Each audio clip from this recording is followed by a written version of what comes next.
Welcome to BRK special show. మనం చూస్తున్నాము ఏదైతే ఆయన మాటలు మాత్రం కోటలు దాటుతాయి, ఆయన మాత్రం రోడ్డు కూడా దాటరు, గడప కూడా దాటరు అన్నది మనం రెగ్యులర్గా మేము ఒక సామెత వింటుంటాం. కానీ ఈయన మాటలు మాత్రం కోటలు దాటుతాయి. ఈయన మాత్రము ఎవరినైతే ఛాలెంజ్ చేశారో వాళ్ళు ఆ ప్లేస్కి వచ్చే లోపే ఆ గడప దాటి మరీ బ్యాక్ సైడ్ నుంచి వెళ్ళిపోతారు అన్న విషయము మనకు అర్థమవుతుంది.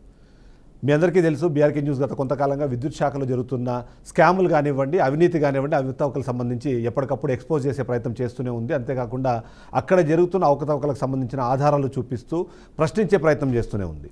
దానికి సమాధానం చెప్పకపోగా ఆ సమాధానం చెప్పేందుకు ఎలాంటి ప్రయత్నం చేయడం లేదన్నది ప్రతి ఒక్కరికి తెలుసు. కానీ మొన్న మాత్రం ఒకరోజు మా కలీగ్ రఫీ దీనికి సంబంధించి డ్రైవ్ చేసే క్రమంలో డైరెక్ట్గా లైవ్లోకి మనం చెప్తున్న ఈ అవినీతి అధికారి అని మనం మొదటి నుంచి చెప్తున్న వ్యక్తి సంతోష్ రావు లైవ్లోకి కనెక్ట్ అయ్యారు. లైవ్లో కనెక్ట్ అయిన నేపథ్యంలో ఆయన మాట్లాడిన మాటలు ప్రతి ఒక్కటి అందరూ గమనించారు.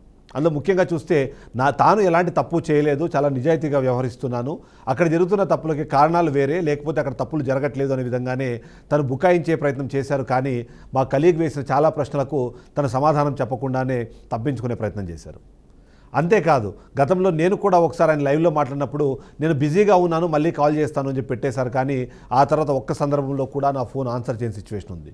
అంతేకాకుండా మన రీజనల్ కోఆర్డినేటర్ గోపి అక్కడికి వెళ్ళి ఆఫీస్ దగ్గర ఎదురు చూసినప్పుడు కానివ్వండి, ఆఫీస్కి వెళ్ళి ప్రశ్నించినప్పుడు కానివ్వండి, వాళ్ళు చెబుతున్న మాట, మేము ఒక ప్రెస్ నోట్ రిలీజ్ చేస్తాము, అందులో అన్ని ప్రశ్నలకు సమాధానాలు చెప్తాము, మీరు వేస్తున్న అవినీతి మరకలకు సంబంధించిన సాఫ్ నేను చేస్తాను అంటూ వాళ్ళు చెప్పుకొచ్చారు. కానీ అలాంటిది కూడా ఇప్పటిదాకా ఏమీ జరగలేదు.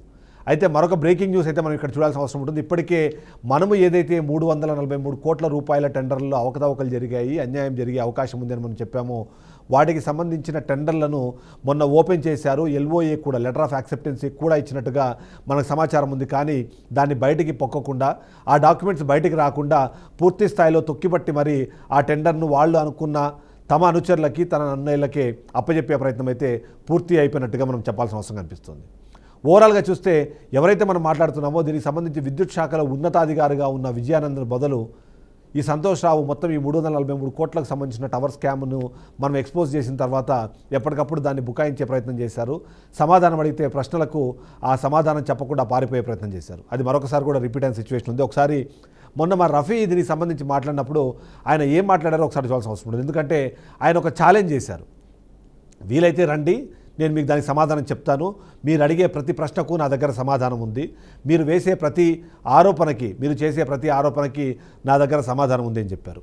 కానీ ఏం చేశారో మీరు తెలుసుకునే ముందు ఒకసారి మా కలీగ్ రఫీ మాట్లాడినప్పుడు ఆయన ఎలా రెస్పాండ్ అయ్యారో ఒకసారి చూడండి.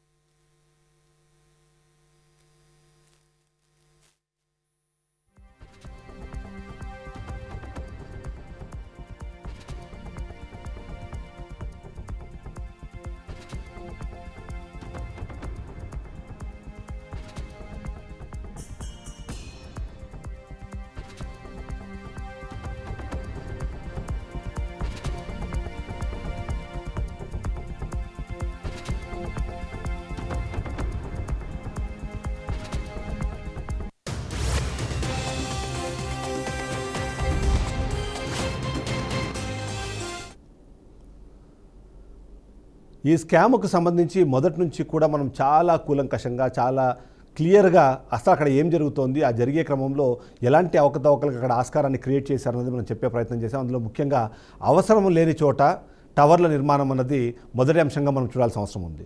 అందులో ముఖ్యంగా చూస్తే మాత్రం అక్కడ అసలు ఎట్టి పరిస్థితుల్లోనూ రోడ్డు క్రాసింగుల్లో తప్ప మిగిలిన సందర్భాల్లో ఆ M6 కానివ్వండి, M9 కానివ్వండి, M3 టవర్లు కానీ వేయాల్సిన అవసరం లేదు. కానీ అయినా సరే అవసరం లేకపోయినా వందలాది టవర్లు అక్కడ నెలకొల్పేలాగా, నిర్మాణం చేసేలాగా ఆ మొత్తం ప్రణాళికను సిద్ధం చేశారు.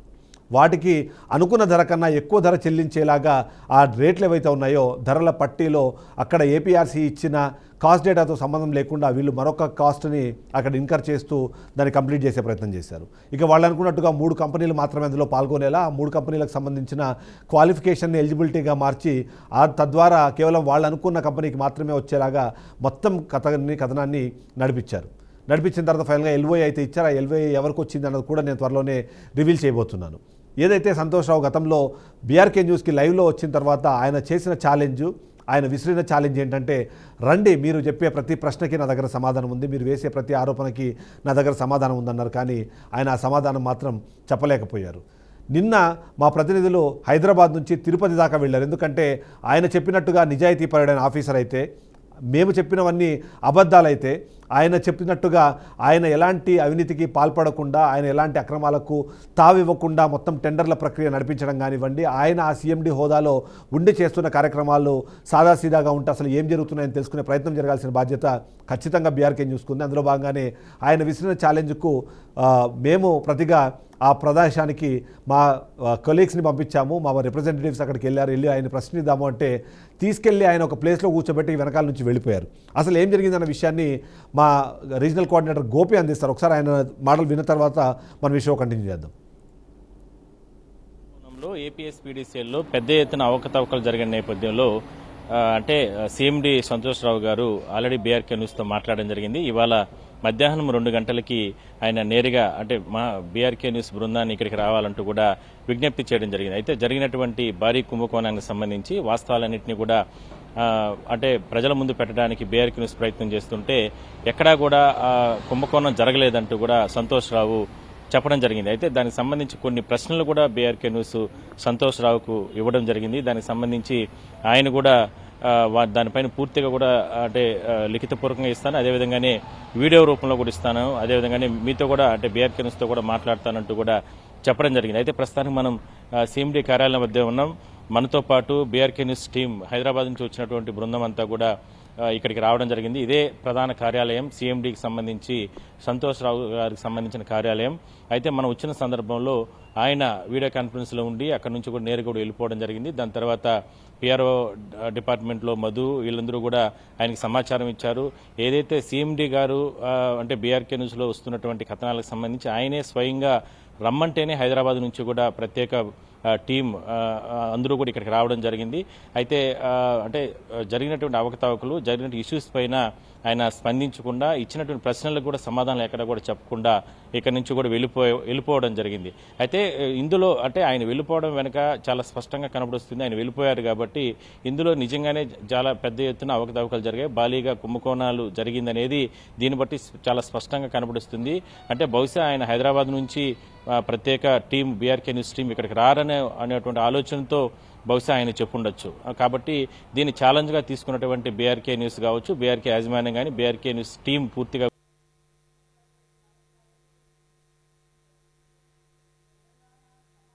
టవర్ల కుంభకోణంలో ఏపీఎస్పీడీసీఎల్లో పెద్ద ఎత్తున అవకతవకలు జరిగిన నేపథ్యంలో అంటే సీఎండీ సంతోష్రావు గారు ఆల్రెడీ బీఆర్కే న్యూస్తో మాట్లాడడం జరిగింది. ఇవాళ మధ్యాహ్నం 2 గంటలకి ఆయన నేరుగా అంటే మా బీఆర్కే న్యూస్ బృందాన్ని ఇక్కడికి రావాలంటూ కూడా విజ్ఞప్తి చేయడం జరిగింది. అయితే జరిగినటువంటి భారీ కుంభకోణానికి సంబంధించి వాస్తవాలన్నింటినీ కూడా అంటే ప్రజల ముందు పెట్టడానికి బీఆర్కే న్యూస్ ప్రయత్నం చేస్తుంటే ఎక్కడా కూడా కుంభకోణం జరగలేదంటూ కూడా సంతోష్రావు చెప్పడం జరిగింది. అయితే దానికి సంబంధించి కొన్ని ప్రశ్నలు కూడా బీఆర్కే న్యూస్ సంతోష్రావుకు ఇవ్వడం జరిగింది. దానికి సంబంధించి ఆయన కూడా దానిపైన పూర్తిగా కూడా అంటే లిఖితపూర్వకంగా ఇస్తాను, అదేవిధంగానే వీడియో రూపంలో కూడా ఇస్తాను, అదేవిధంగానే మీతో కూడా అంటే బీఆర్కే న్యూస్తో కూడా మాట్లాడతానంటూ కూడా చెప్పడం జరిగింది. అయితే ప్రస్తుతానికి మనం సీఎండీ కార్యాలయం వద్ద ఉన్నాం.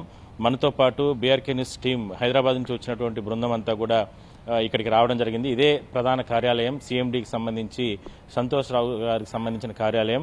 అయితే మనం వచ్చిన సందర్భంలో ఆయన వీడియో కాన్ఫరెన్స్లో ఉండి అక్కడి నుంచి కూడా నేరుగా వెళ్ళిపోవడం జరిగింది. దాని తర్వాత పిఆర్ఓ డిపార్ట్మెంట్లో మధు వీళ్ళందరూ కూడా ఆయనకి సమాచారం ఇచ్చారు. ఏదైతే సీఎండీ గారు అంటే బీఆర్కే న్యూస్లో వస్తున్నటువంటి కథనాలకు సంబంధించి ఆయనే స్వయంగా రమ్మంటేనే హైదరాబాద్ నుంచి కూడా ప్రత్యేక టీం అందరూ కూడా ఇక్కడికి రావడం జరిగింది.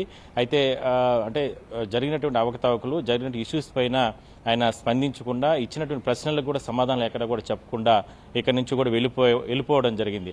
అయితే ఇందులో అంటే ఆయన వెళ్ళిపోవడం వెనుక చాలా స్పష్టంగా కనబడుస్తుంది. ఆయన వెళ్ళిపోయారు కాబట్టి ఇందులో నిజంగానే చాలా పెద్ద ఎత్తున అవకతవకలు జరిగాయి, భారీగా కుంభకోణాలు జరిగిందనేది దీన్ని బట్టి చాలా స్పష్టంగా కనబడుస్తుంది.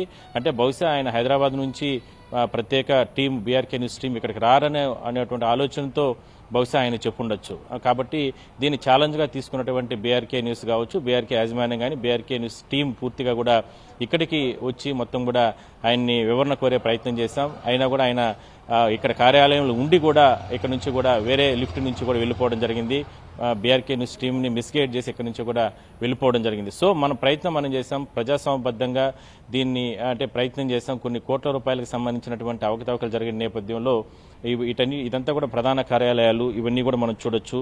ఈ కార్యాలయాలకు సంబంధించి మెయిన్ సీఎండీ కార్యాలయం ఇక్కడే వ్యవహారాలు నడుస్తూ ఉంటాయి. మొత్తం దక్షిణ ప్రాంత సంబంధించినటువంటి విద్యుత్ శాఖకు సంబంధించి ఇప్పటికే టవర్ల కుంభకోణానికి సంబంధించి కావచ్చు, అదేవిధంగానే ఆ బోర్డులు కానీ లేదంటే టవర్లకు సంబంధించి అల్యూమినియం గేట్స్ కానీ ఇవన్నీ కూడా మనం చూస్తున్నట్లయితే కనుక ఇది మెయిన్ బిల్డింగ్స్ కూడా మనం చెప్పుకోవచ్చు. ఈ బిల్డింగ్కి సంబంధించి ఇవంతా కూడా మొత్తం కూడా కార్యాలయాలన్నీ కూడా నడుస్తూ ఉంటాయి. సో దీనికి సంబంధించి మనం ఎన్నో వివరణ అడిగాం ఆయన్ని. బట్ ఆయన కూడా చెప్పడం జరిగింది, ఖచ్చితంగా నేను దీనికి సంబంధించి వివరణ ఇస్తాను, మీరు ప్రశ్నలుగానే ఇవ్వగలిగితే కానీ వాటన్నిటిని కూడా మేము దానికి వాస్తవాలంటే మేము చెప్పే ప్రయత్నం చేస్తామంటూ చెప్పారే కానీ బహుశా హైదరాబాద్ నుంచి ఇక్కడికి రారనుకున్నారేమో కానీ హైదరాబాద్ నుంచి టీం కావచ్చు, ఇక్కడ ఉన్నటువంటి ప్రతినిధులు వీళ్ళందరూ కూడా వచ్చిన నేపథ్యంలో వాటన్నిటిని కూడా ఇక్కడ నుంచి కూడా వెళ్ళిపోవడం జరిగింది. సీఎండీతో పాటు ఉన్నటువంటి మిగిలినటువంటి అధికారులందరూ కూడా ఇక్కడ నుంచి కూడా బీఆర్కే న్యూస్ చూసిన వెంటనే ఇక్కడ నుంచి కూడా వెళ్ళిపోవడం జరిగింది. సో దీనికి సంబంధించి చాలా కుంభకోణం 343 కోట్లకు సంబంధించి ఒక కుంభకోణం జరిగితే దాదాపుగా ఈ 2 ఏళ్ల కాలంలో దాదాపుగా 1800 కోట్ల రూపాయల వరకు కూడా ఇందులో అవకతవకలు జరిగాయనేది ప్రధానంగా రకరకాల ఆరోపణలు ఉన్నాయి. ఇదే ప్రధాన కార్యాలయం. ఈ కార్యాలయం నుంచే సంతోష్ రావు వ్యవహారాలు నడిపిస్తూ ఉంటారు. ఇప్పటికే రకరకాల ఆరోపణలు ఉన్నాయి. ఏఈ నుంచి, డిఈ నుంచి, లేదంటే కింద స్థాయి సిబ్బందిని వేధింపులు ఇటు రకరకాలుగా ఇబ్బందులు పెడుతూ ఈ విధంగా కూడా ఫైల్స్ క్లియరెన్స్ ఇటు రకరకాల ఇబ్బందులు పెడుతుంటారనేటువంటి ఆరోపణలు కూడా ఉన్నాయి. వాటిపైన కూడా గతంలో విచారణలు కూడా కొనసాగడం జరిగింది. అంటే ఇప్పుడు ప్రస్తుతం ఉన్నటువంటి పరిస్థితుల నేపథ్యంలో దీనిపైన వివరణ అంటే కొన్ని అంశాలు ఏదైతే టవర్లు అనవసరం ప్రాంతాల్లో టవర్లు నిర్మిస్తున్నారు, అదేవిధంగానే నిబంధనలకు విరుద్ధంగా టవర్లు నిర్మిస్తున్నారు, టెండర్లలో పెద్ద ఎత్తున గోల్మాల్ జరుగుతుంది, ఇట్లా రకరకాలుగా అంటే ఆరోపణలు వచ్చిన నేపథ్యంలో దానికి సంబంధించి పూర్తి స్థాయిలో కూడా వివరణ కోరడానికి మనం రావడం జరిగింది. అయితే లైవ్లో కూడా ఆయన చూసి సంతోష్ రావు మీరు చెప్తున్నటువంటి అవన్నీ కూడా అవాస్తవాలు, మీరు తన కార్యాలయానికి వస్తే గాన వాస్తవాలన్నింటినీ కూడా మేము ఇస్తామంటూ కూడా చెప్పడం జరిగింది. అదే ఛాలెంజ్గా తీసుకుని, ఎందుకంటే ప్రజలకు సంబంధించినటువంటి కొన్ని కోట్ల రూపాయల సంపదని లూటీ చేస్తున్నటువంటి కొంతమంది దొంగలకు సంబంధించి బయట పెట్టడానికే ప్రయత్నం చేస్తుంది అంతే తప్ప సీఎండీ సంతోష్ రావు పైన కానీ లేదంటే మిగిలిన అధికార యంత్రాంగం పైన ఎక్కడా కూడా బీఆర్కే న్యూస్ పోరాటం కాదు. కేవలం వాస్తవాలను చూపించే ప్రయత్నం చేశాం. అందులో భాగంగానే ఆయన ఇచ్చినటువంటి ఛాలెంజ్ అనుకోవచ్చు, లేదంటే ఆయన ఇచ్చినటువంటి సూచన ప్రకారం ఆయన గౌరవిస్తూ, సీఎండీ గారిని గౌరవిస్తూ ఈ కార్యాలయానికి ఇవాళ హైదరాబాద్ నుంచి ప్రత్యేక బృందాలు, అదేవిధంగానే తిరుపతి రీజనల్ పరిధిలో ఉన్నటువంటి ప్రత్యేక బృందాలు, బీఆర్కే న్యూస్ బృందాలు ఇక్కడికి వచ్చి ఆయన కలిసే ప్రయత్నం చేశాం. కేంద్ర రాష్ట్ర ప్రభుత్వాల దృష్టికి కూడా తీసుకురాబోతున్నాం. Over to studio. ఎస్, మనం చూస్తున్నాము, సవాళ్లు వేశారు కానీ వెనక్కి నుంచి పారిపోయారు. మేము చెప్పేవన్నీ అబద్ధాలు అన్నారు కానీ వాటికి సంబంధించిన సాక్ష్యాధారాలు ఇవ్వడంలో మాత్రం ఫెయిల్ అయ్యారు. సవాళ్లు విసరడమే కాదు, ఆ సవాళ్లు విసిరిన తర్వాత సమాధానాలు చెప్పాల్సిన బాధ్యత కూడా మీకు ఉంటుంది సంతోష్ రావు గారు. మీరు ఆ పని చేయకుండా పారిపోవడం అన్నది కరెక్ట్ పని కాదు.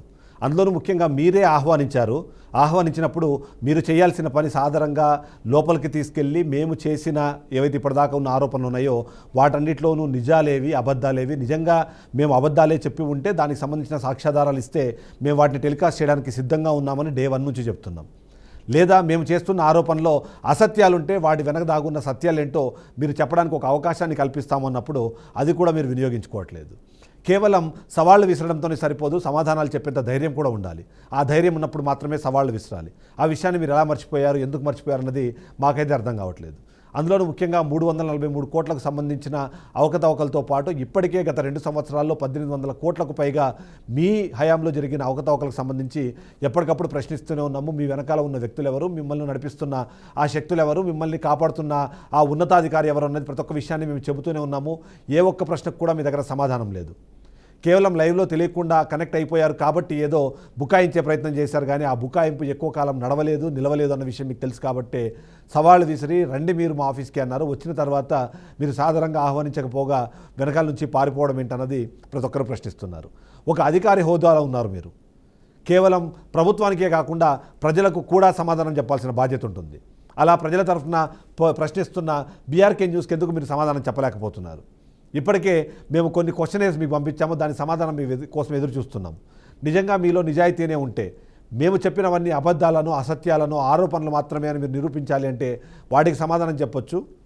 లేదా మా ఛానల్ సంబంధించిన అందరూ రిప్రజెంటేటివ్ నెంబర్స్ మీ దగ్గర ఉన్నాయి, మా రిపోర్టర్స్ నెంబర్స్ ఉన్నాయి, మా ఎడిటర్స్ నెంబర్స్ ఉన్నాయి. కాబట్టి ఎవరికైనా ఫోన్ చేసి లైవ్లోకి మీరు వస్తే మేము ఆ టైం కేటాయించడానికి, ఆ టైంలో మిమ్మల్ని మీరు నిరూపించుకోవడానికి అవసరమైన ప్లాట్ఫామ్ ఇవ్వడానికి కూడా సిద్ధంగా ఉన్నాం. అవన్నీ చేయమని మేము సంతోషం ఎప్పటి నుంచో కోరుతున్నాము. ఇప్పుడు కూడా అదే మరొకసారి చెప్తున్నాం. 2వ తారీఖు సవాలు విసిరి 4వ తారీఖు అక్కడికి వచ్చిన తర్వాత మేము వచ్చామన్న విషయం తెలిసిన తర్వాత కూడా మాట్లాడకుండా వెళ్ళిపోవడము, కేవలం ప్రెస్ నోట్లు రిలీజ్ చేస్తామంటూ బుకాయించడం అన్నది సరైన పద్ధతి కాదు. నిజంగానే మీకు అంత ధైర్యం ఉంటే, సవాలు చేసేంత ధీశాలే మీరైతే ఖచ్చితంగా మాకు సమాధానం చెప్పే ప్రయత్నం చేయండి. అదే మేము మరొకసారి కోరుకుంటున్నాం. ఓవరాల్గా చూస్తే మాత్రం చాలా క్లియర్గా అర్థమవుతుంది. సంతోష్ రావు హయాంలో జరిగే అవకతవకలు కానివ్వండి, సంతోష్ రావు చేస్తున్న ఈ అక్రమాలకు సంబంధించి బీఆర్కే న్యూస్ చేస్తున్న ప్రతి ఒక్క స్టేట్మెంట్ కూడా 100% ట్రూ. అందుకనే వాడికి సమాధానం చెప్పలేక కేవలం లైవ్లో తెలియకుండా కరెక్ట్ అవ్వడంతోనే అలాంటి మాటలు మాట్లాడి వెళ్ళిపోయిన పరిస్థితి అన్నది చాలా క్లియర్గా అర్థమవుతుంది. బట్ బీఆర్కే న్యూస్ మాత్రం ఈ యుద్ధాన్ని కానివ్వండి, ఈ పోరాటాన్ని కానివ్వండి ఆపేది లేదు. మీ దగ్గర నుంచి సరైన సమాధానం వచ్చేదాకా మిమ్మల్ని ఈ ప్రభుత్వం మొదటి నుంచి చెబుతున్నట్టుగా అవినీతి రహిత పాలన అందించే ఈ ప్రభుత్వము మీ మీద చర్యలు తీసుకునేదాకా ఈ పోరాటం అనేది కొనసాగుతూనే ఉంటుంది.